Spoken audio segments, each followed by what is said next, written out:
What if you considered right now not wanting to change who you are and how you are? No striving to change. For me, that question is just a melter. It's almost like confusing too, because we're in this constant push to get better.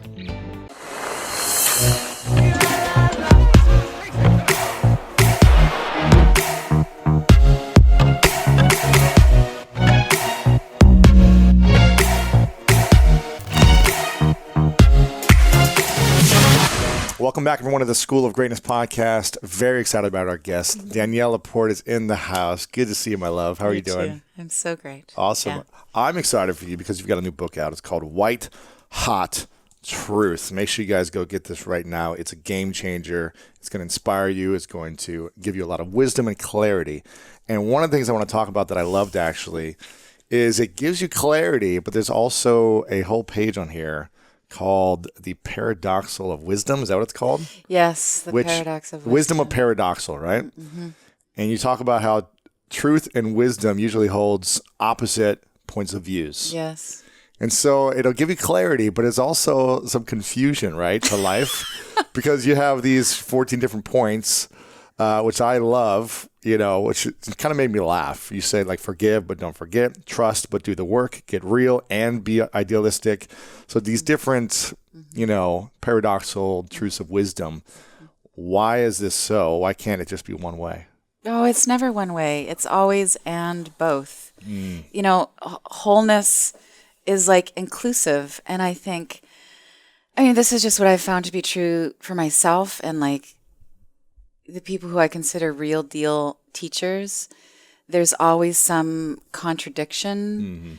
They know, wisdom knows that there's a time and a place for everything. There's a time to be, a purist and devotional, and there's times to let loose. And there are times, wholeness is about being really, deeply self-respectful and centered within yourself and, having excellent boundaries and then getting off your ass and being of service and feeling connected to everybody. Yeah. Yeah. Whole life is both. Mm-hmm. And it's also messy sometimes. So messy. So messy, so uncertain. Never a straight line. Never black and white. You never change for one reason. It's never one Instagram right. that gets you to change. It's like a series of things that creates a tipping point. Mm-hmm. Yeah, it's complex. Is there a tipping point in your life recently? A tipping point in my life.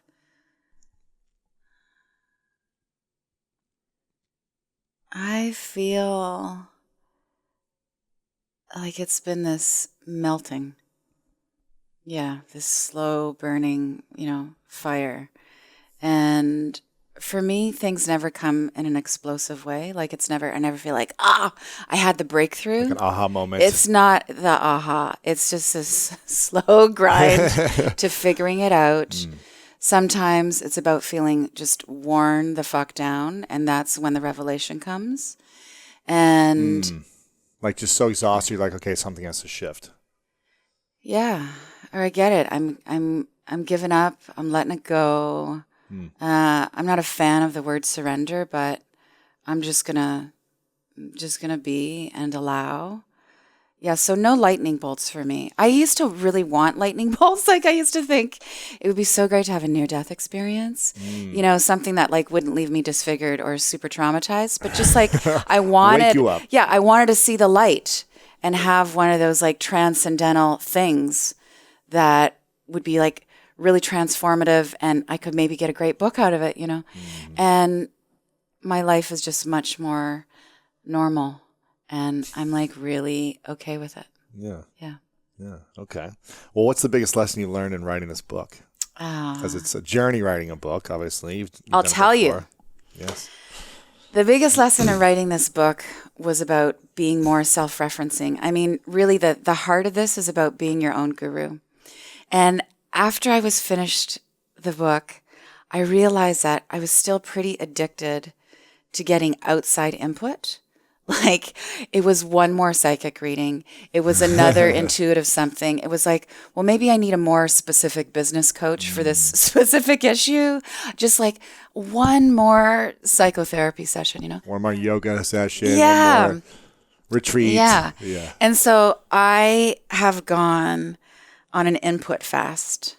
And it feels like really confessional. Like I feel like I'm in an AA meeting saying, you know, I'm Danielle. And I haven't had a psychic reading for 8 months. And That's funny. yeah, just much fewer like spiritual paraphernalia in my life. No, I'm just not referring to those tools as much. It's about me. And you know what? It's 50-50. If you listen to everybody else, your chances of pulling it off, still 50-50. If you listen to yourself, still 50-50. But listening to yourself, oh God, you save a lot of money. It's much more efficient. And you really build that muscle. You know, intuition is a muscle. And so much in the self-help space is like, you know, listen to that small inner voice.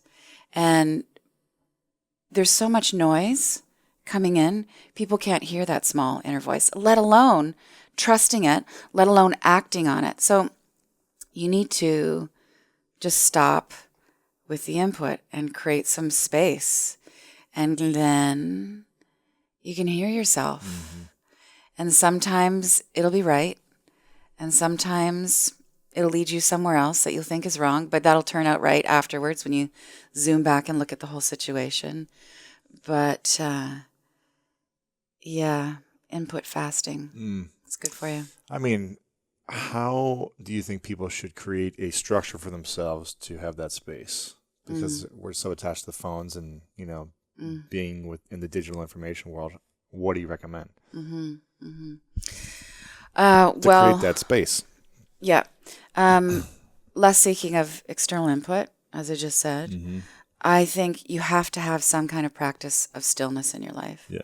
And I know everybody would like to avoid it. I know we would like to take shortcuts. I mean, look, the first thing I do in the morning when I roll over in bed is I check my phone. And then I meditate. So I'm not saying like it's right. So I just want to see who loves me. Right then, Did I get any how text many people liked me? Emails? Yes. Did I get Likes? affirmation for my value on the planet? Right. And then I tune in. So whatever it is for you, if it's your morning run, if it's your time on the elliptical, if it's 4 minutes, if you're really going to give her and sit for 20 minutes to an hour, like you must have that. And it's like. We clean our bodies, we clean our system.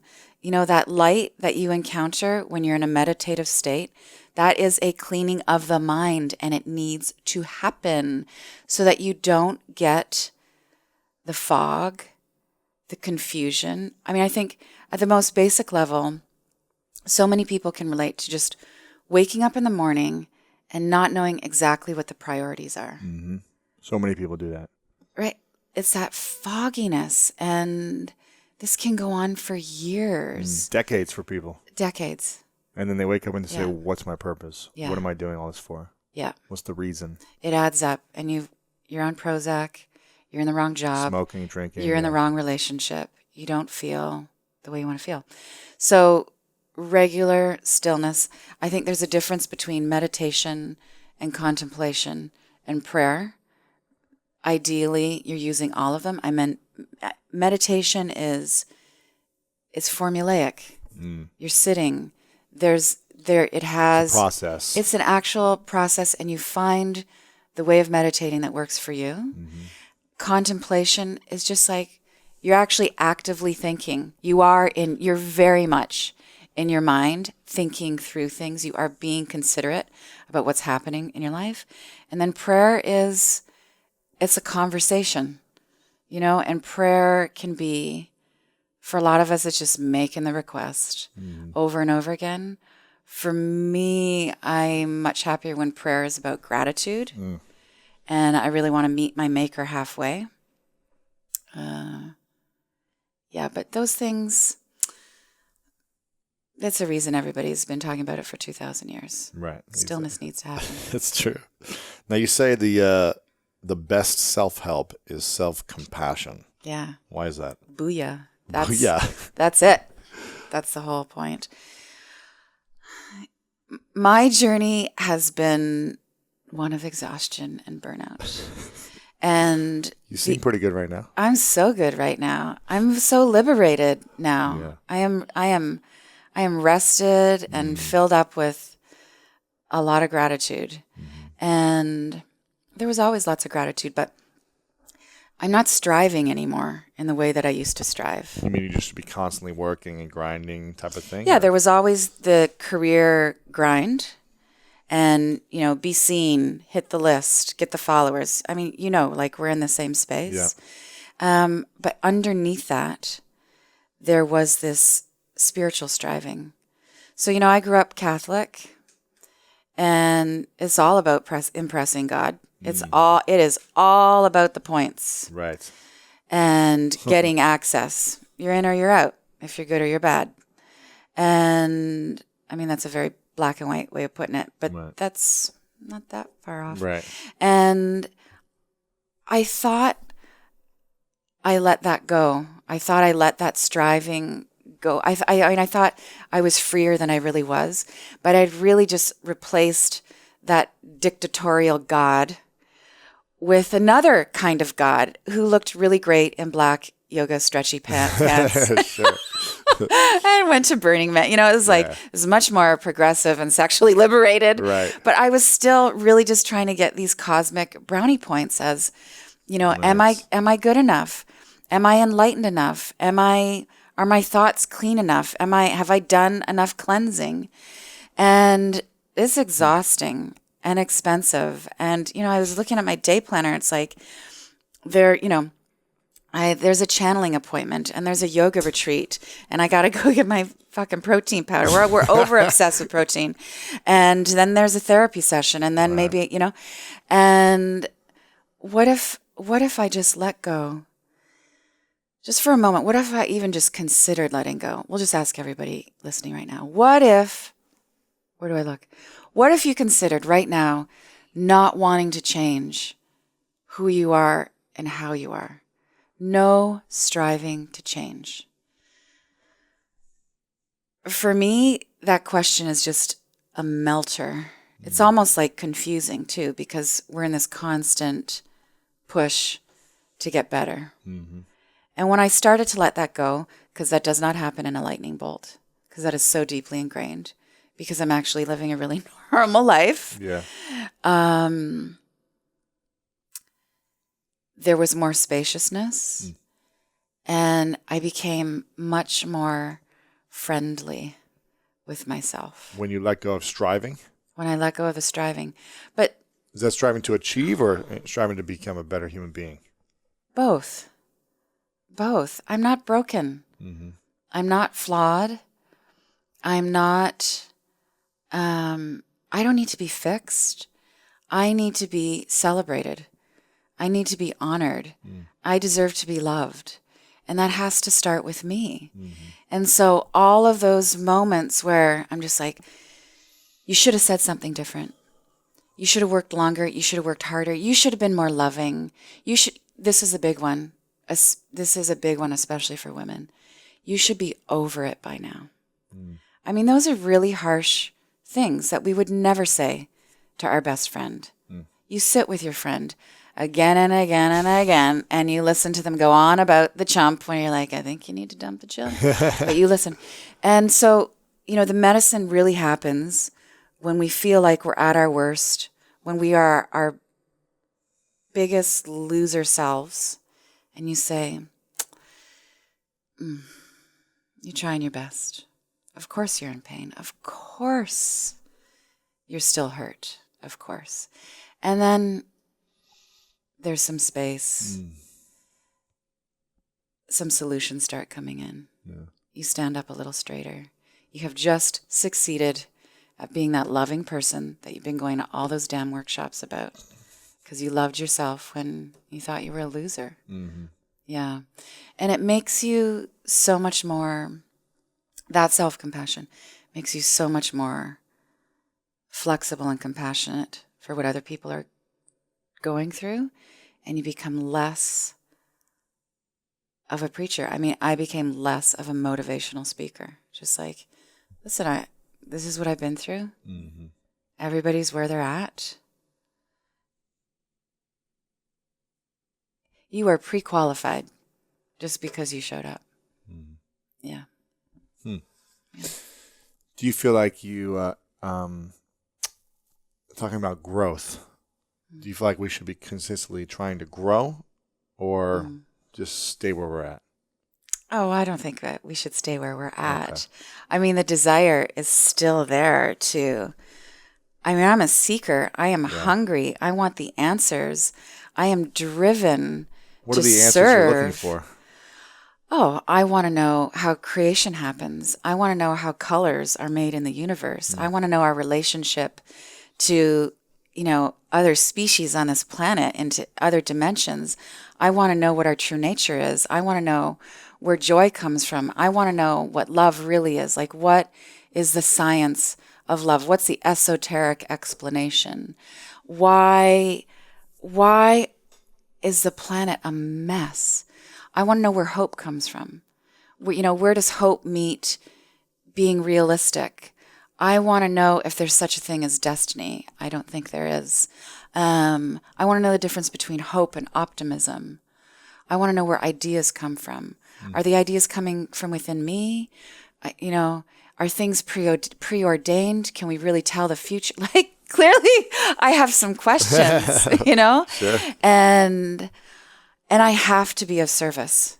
I just, I'm in a lot of agony about where the world is at.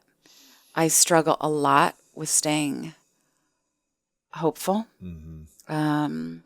Some days I just think the shit is going to go down and we are all going down with it. What do you think is the main cause of that? I think there's an ignorance about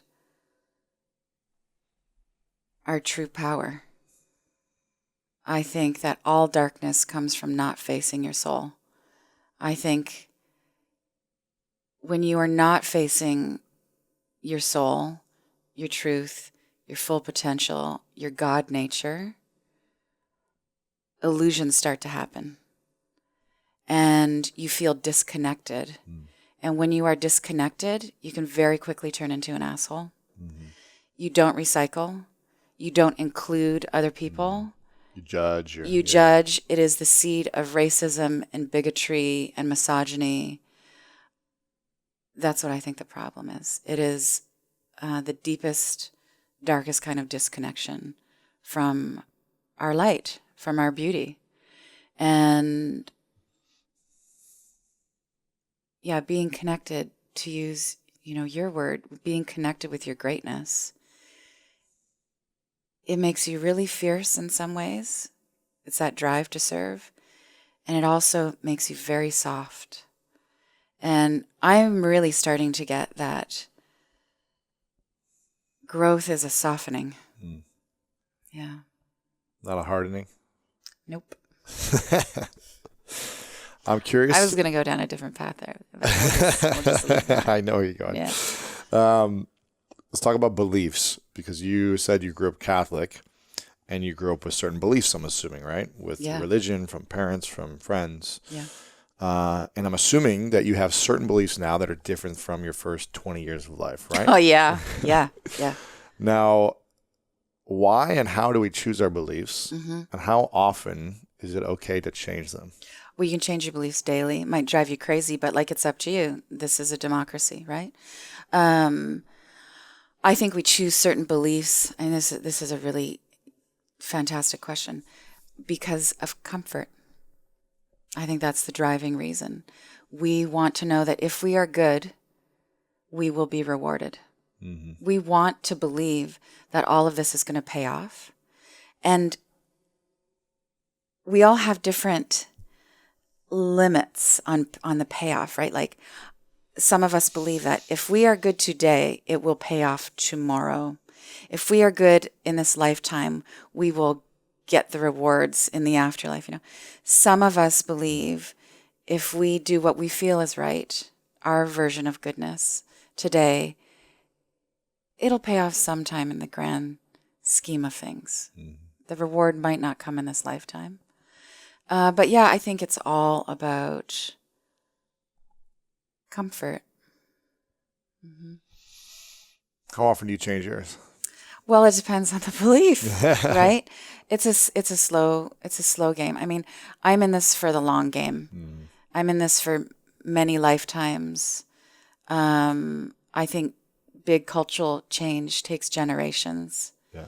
And it actually makes me so much more effective as an activist, as someone with a lot of opinions that I share publicly, to see it that way. I used to be in such a rush, and it actually creates this kind of zealousness and this anxiety, and you really feel like you're never getting ahead.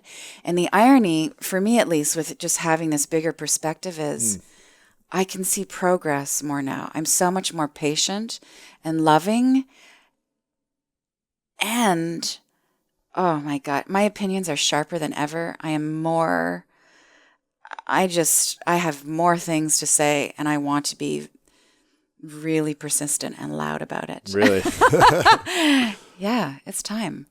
I mean, we used to think it's time. I'm telling you now, it is really time to stand up on your stage, whatever your stage is. Your stage might be your kitchen table and voicing your opinions with your family. Nowadays, everybody is a broadcaster. We are the media. And, if you're going to be as great and powerful as we all are aspiring to be with all of our self-help, it really starts with putting your beliefs out there publicly. Yeah. No more hiding. It's powerful. Yeah. What about forgiveness? How do you forgive when you see so many things that you don't enjoy or appreciate or think are wrong in the world? Yeah. When you say the world's a mess, how do you forgive certain things, people, experiences? And how often do you forgive? I think there might be some things that some of us come across in a lifetime that are unforgivable. Really? Yeah. And it doesn't mean you won't forgive them eventually in the next dimension or the next life. It might be your lesson, your karma, your dharma to just hold on to that. So some of us just need to be okay with that. I do believe that forgiveness is like the heightened way. I feel like it is the aspiration. Forgiveness is the goal. And the first step to forgiving is to admit that you don't want to forgive. I mean, who wants to forgive? I read that in here. Right? Yeah, you get screwed over and don't you're just want to forgive. like, you don't. You're frustrated. You're pissed. Yeah, because you want to be right. Exactly. Of course The you want to ego be gets in right. the way. Well, the ego gets in the way. And I also think there is this really healthy clarity of like, this is right and this is wrong. This is morality and this is immorality. This is how I want to be treated in my life. And this is how you treated me. And it's not on. Like there is some like self-certainty about that, right? But yeah, you know what? This goes back to the self-compassion as self-help. Just admit, I don't want to forgive. I'm going to just let me be the douche for a minute. Right. And then in comes that softening. And then the next, so-called step is to just have the desire to forgive. And you don't have to plan it out. You don't need to think, well, if I forgive them, then I have to re-invite them to my wedding. Right. You don't have to. You don't have to, not necessarily. You don't have to be doing lunch.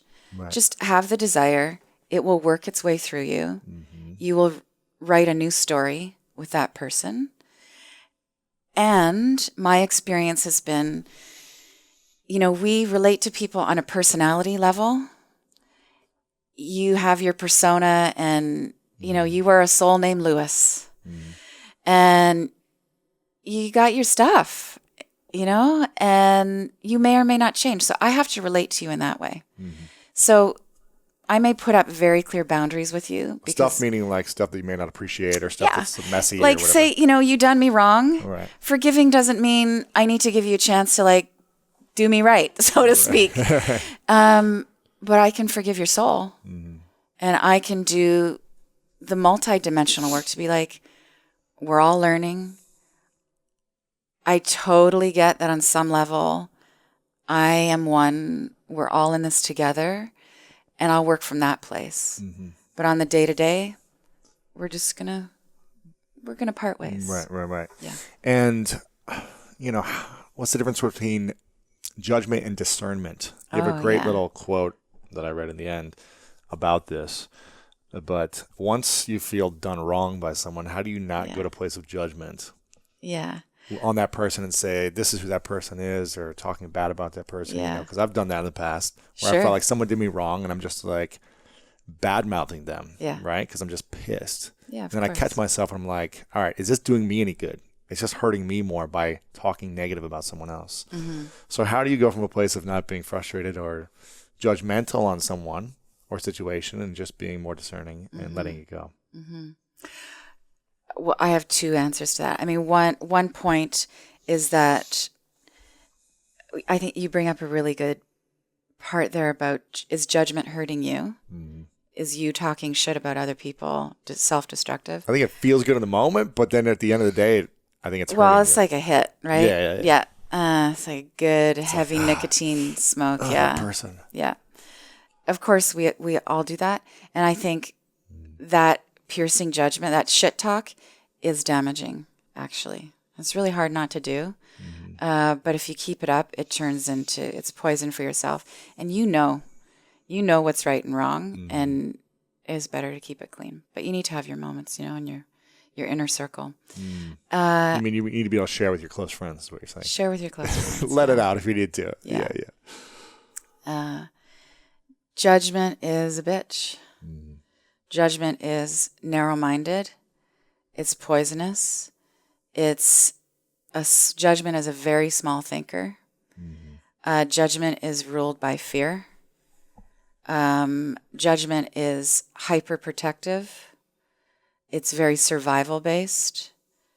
It's like hanging out at this Neanderthal level.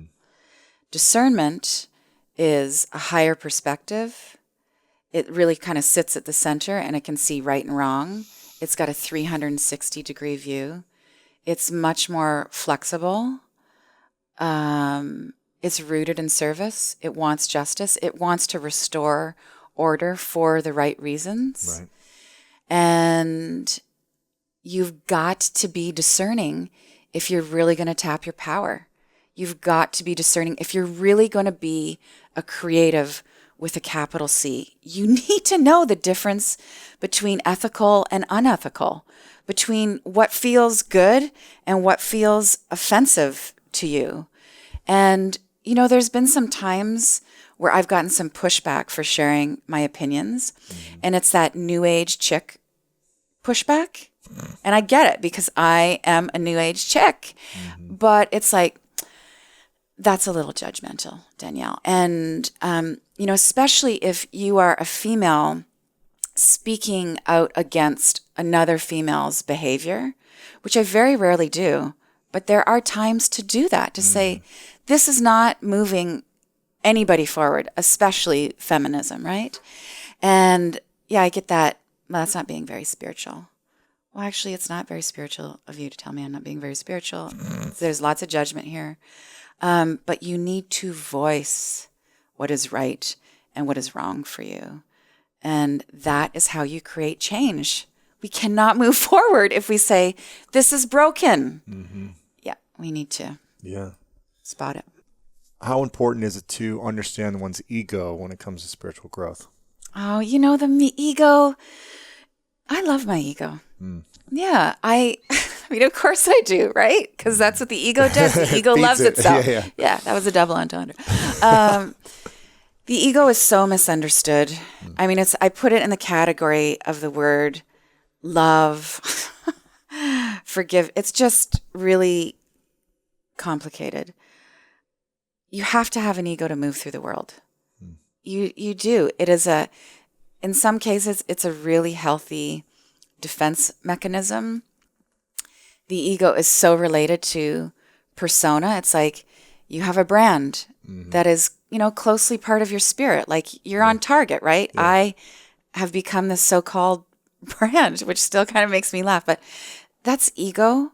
And that's part of being effective in the world. I need to package myself in a way that feels true for me so that I can find my tribe, essentially, and be of service. Yeah. Share your message and get it out there. Yeah. But ego is like sugar. Just a little bit goes a long way. I think we could operate on the 80-20 rule with the ego. Yeah. 20% persona, 80% truth and essence. And when we get carried away, we get, with the ego, further and further away from our truth and our soul, more narcissistic, more unhealthy version of self-centered, really disconnected.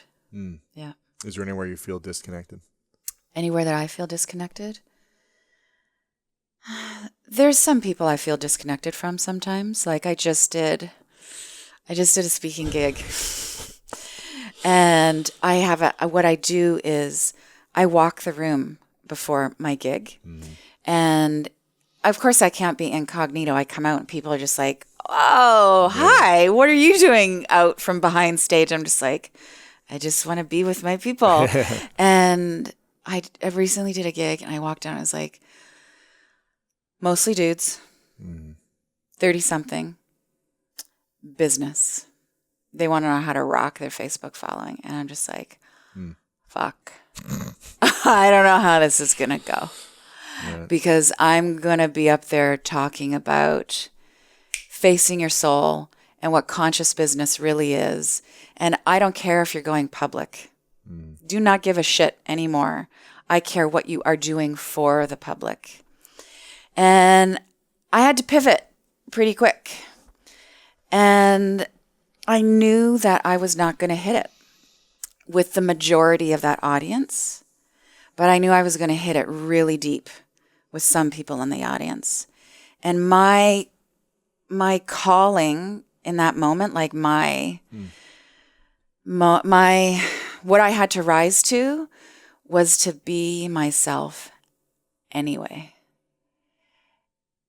And I don't know that I did it. I gave myself a B. I mean, apparently I was like an A in that gig, but I felt pretty disconnected from that group. And I'm just never fucking again. I'm only going to speak to the choir. The ones that get it. The ones that get it. And I have that struggle. I mean, that is a very specific professional struggle for me. Do I train the trainers, teach the teachers? Do I just like hang with the tribe, man, or do I push myself? And my current answer is I go where the resonance is. Go where the resonance is. Because if I'm standing on stage or writing or whatever it is, and I'm trying to convert you, no, listen, it's highly inefficient thing to do with my energy. And I don't feel liberated and I don't feel super turned on. I want to be where the light is, the light that I recognize. Yeah. How can someone create a wellness support system? Oh, well, you got to text your girlfriends obsessively every day. Girls already do that here. Yeah. It's a religion, I see Jen's phone is constantly texting her girlfriends. So. Yeah, I actually can't speak publicly about it, but yeah. Okay. It's a mix of things. So, my observation in being in the wellness space is that we get on this path of purity. And cleansing. You talk about cleansing a lot. It's like cleansing, and it's like I'm only going to see my natural path, and I'm going to meditate on, where the stuck energy is in my body, and all those things need to happen. I mean, all of that, basically the Eastern holistic approach needs to infiltrate the Western dysfunctional approach. But those of us who have been on that, quote unquote holistic path, we need to lighten up on the way to enlightenment with this, because, I've been like coughing up a lung with a friend. She's like, you need to get to a doctor. Right. You need antibiotics. And I was like, oh, I was just like going to bring down more light and take some echinacea. And I think, everybody's body is a complex system. You are more complex than any software, hardware program, and you need a multi-dimensional, multi-prong approach to your healing. Yeah. So you might need a shaman, and you might need chemotherapy, and you may need green juice, and every once in a while, you got to do some ayahuasca. You have to piece it together yourself without judgment as to what works for you. And let's just put all that wholeness in a bubble.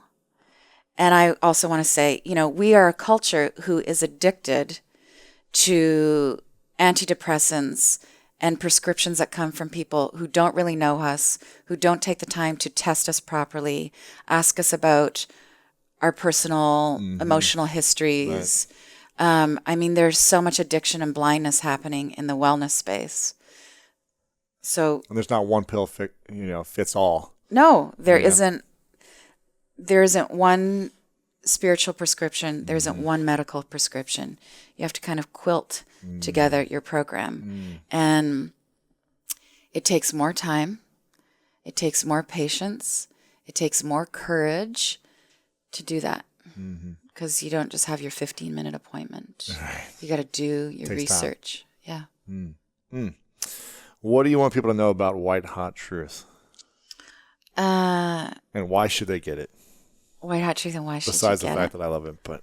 And who's it for specifically? That's a good question. It's for anybody who identifies as being a seeker. It's for anybody who listens to all of our inspirational, motivational podcasts because they want to be better. It's for anybody who ever wanted to escape their church, whatever that church is. It's for anybody who is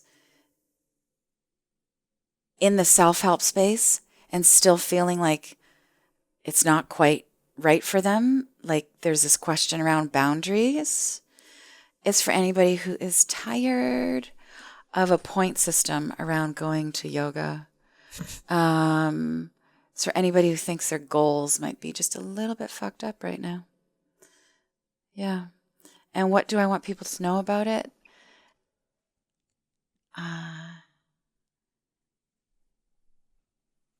It really comes from the heart. This is my I could tell. Fiercest, most tender offering to date. It's very powerful, yeah. Yeah. I could tell reading it. You know what I could tell? What? There's some stuff, if I'm just being honest here, since this is Please the White Hot Truth, there's some stuff from the past when I read, and I'm sure with me as well, but some stuff that you've written in the past, but I felt like sometimes it felt forced to me. It didn't feel fully who you were. It felt like what you said, a little preachy sometimes.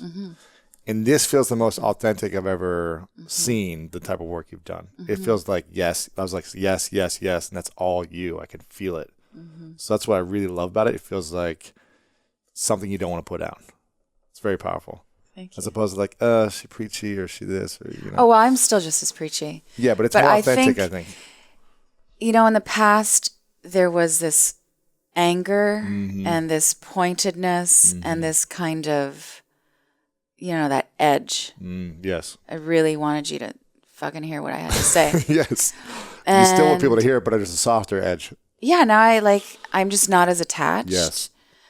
And there's not a right and wrong. Yeah, and that is from a place of self-respect and, deeper self-love.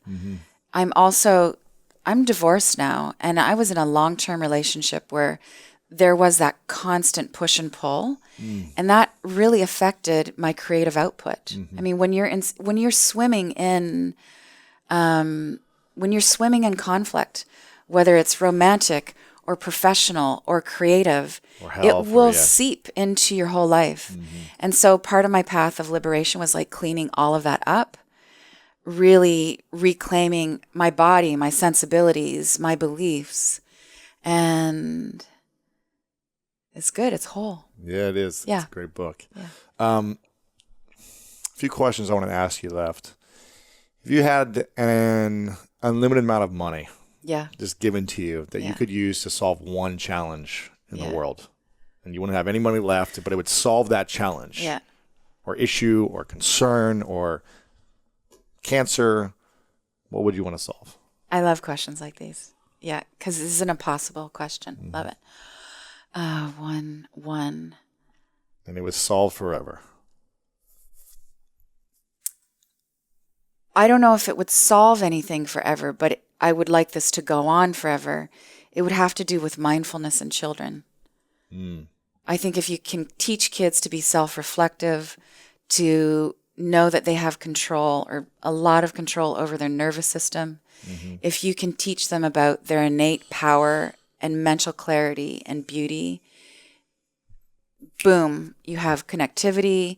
Then you know what, you grow environmentalists, you grow activists, you grow loving human beings, progressive humans who are taking all solutions, all problems into their own hands. I think that's good. And I see more and more videos online of like classrooms doing this and like detention, doing meditation. And I'm like, that's powerful. Yeah. You know? Were you in detention a lot when you were a kid? Just a few times, not too many times. I cheated all the time, but I never got caught. Yeah. Right. I would cheat on like quizzes and tests and homework because that was the only way I could get through school. Yeah. Because I couldn't figure it out. Yeah. So it was like my survival mechanism. Yeah. But I only got caught like a couple times, and I went to, like detention once or twice. And then I remember having Saturday detention, which is the worst. The worst? Oh, yeah. You have to be in school essentially all day Saturday. Yeah. It's the worst feeling ever. And you just sit in a room with like 30 other kids who are in detention as well for like Saturday detention or something. Doing no good. You sit around and do nothing. There's just someone watching you, and you just have to like work on homework or something. But you can't speak. You just sit at your desk for 8 hours. Misery. I never wanted to do that again. So I learned how to cheat efficiently without getting caught, or otherwise I would just get an F if I knew I was getting caught. So unfortunately, that's how I had to deal with it. But well, I like that answer. It's a good answer. I think it's powerful. If you had to, I don't know if I asked you this last time. You were on, I think, 2 years ago, before we had this whole setup and before we had this advancement. Your swanky paneling. Right? Yeah. So if you had to get a tattoo on your forehead for life. I already have a lot of tattoos that I wish I didn't have. Really? Yeah. What's the one that you're glad you do have? Oh. Well, I'm down with my arm tattoos. Yeah, these are cool. So the butterfly, the story here is that it's not about metamorphosis. It's that I read that in Native Indian American practice, the warriors would paint the butterfly on their shield because they thought that to come out in a world where you didn't know what was on the other side was the most courageous act. Wow. So I was like, that's hot. And then my circle, which I just love artistically because a circle is very hard to tattoo. Like I went to Bob and Bob was like, so how many people said they wouldn't do this tattoo? And I was like, I just called you. Yeah, right. And it's a reference, it's a Buddhist reference to that, everything is empty, but everything is form at the same time. And then it's also my reference, which is like, I'm open, but I have boundaries. But you're closed. Motherfucker. It's like the wisdom of paradox, right? That's right. I'm whole, but I'm empty. Yeah. I'm open, but I'm closed. I am love, and I have standards. Right, exactly. Yeah. I like that. Okay, well, if you had to put a tattoo on your forehead, that was reverse. So every time you looked in the mirror, only you could see it. I was going to say you got this, but no.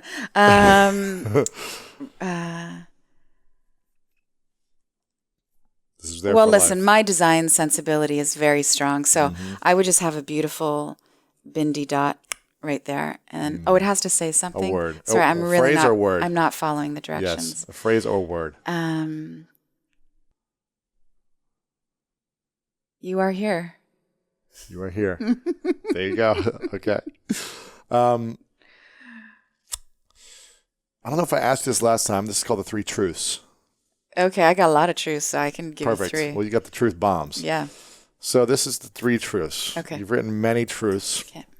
Every day there's truth bombs on your Instagram, your website, right? The white hot truth, everything about you is truth. And this is the final day for you, many years from now. As long as you want to live, you live as long as you want to. I'm going for 111, by the way. I like it. It's a good number. Yep. You create everything you want. Yeah. Every dream comes true. Everything you've ever wanted. So good. For yourself, for the world. And then it's the last day. And for whatever reason, every book and video and thing you've put out there, Truth Bomb, has been erased. For whatever reason. It's gone. I'm okay with that. I don't need to leave a legacy. Exactly. But you do have a piece of paper and a pen. And you get to write 3 final truths. This is all the world remembers you by, these 3 things. Yeah. Kind of your 3 truths, your lessons of life, whatever you want to say. Yeah. What would you write down? I loved you. Yeah, I loved. That's it. 1 truth. No, it's I I loved loved. you. Okay. Yeah. I showed up with my heart. Yeah. There you go. I like that. I want to acknowledge you for a moment, Danielle. You're great at acknowledging. Thank you. People need to meet Lewis just so you can get the acknowledgement moment. Yeah. Well, I want to acknowledge you for your growth and your service to so many people. I think it takes a lot of courage to speak your mind and your truth because you do get attacked from time to time and it comes up with different frustrations from time to time from people.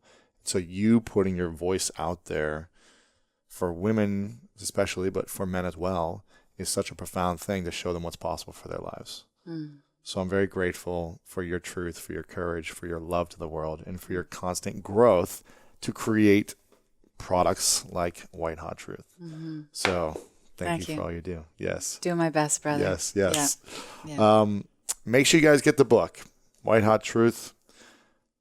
Clarity for keeping it real on your spiritual path from one seeker to another by Danielle Laporte. It's amazing. I recommend it. It's beautiful. It'll keep you inspired. It'll give you a lot of great insights and tips. Where can we connect with you online? Oh, darling, you know, I'm everywhere. Instagram right now is the center of my universe. Why is it? For everyone. For me too. I'm really loving it. It's the best. Because a picture tells 1,000 words. 1,000. Yeah. Okay, so Danielle Laporte on Instagram. Yeah, and DanielleLaporte.com. And we're doing this beautiful book club. I've just started talking about it this week. And like, you don't need the book. It's just this global conversation about what matters to you. And it's based on every chapter. You know, we're going to talk about forgiveness and boundaries versus barriers and your tribe. And yeah, I just want people to get together and have great conversations about meaningfulness. That's cool. Yeah. That's very cool. Yeah. I've asked you your definition of greatness before. So Yes, this you is have. going to be a different question. And this will be the final question. Thank you. Yes. So I was like, God, don't ask me about greatness again. So this will be your final question. Imagine that this microphone is connected to 8 billion people in the world right now.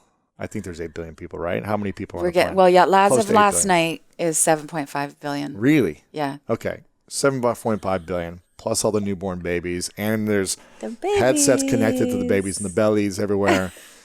Your And point is everybody's going to hear this. Everyone I think is that's where listening this is right going. now. Yes. Okay. Right now they're listening. And you done. have 60 seconds or less to share a message to the world. And they will all hear it. No pressure. Thanks. No pressure. What would you say? DanielleLaporte.com. Shameless plug. Yes. Check it out now. I would say truth, light, faith, love, joy. That's it. You just need the ideas. You don't need the answers. You can't fit it into a sentence with a period. Yeah, just from my heart to 7.5 billion people. Just that energy. Yeah. Awesome. Danielle, thank you so much. Oh, Appreciate it. Thank you. You're amazing. Always.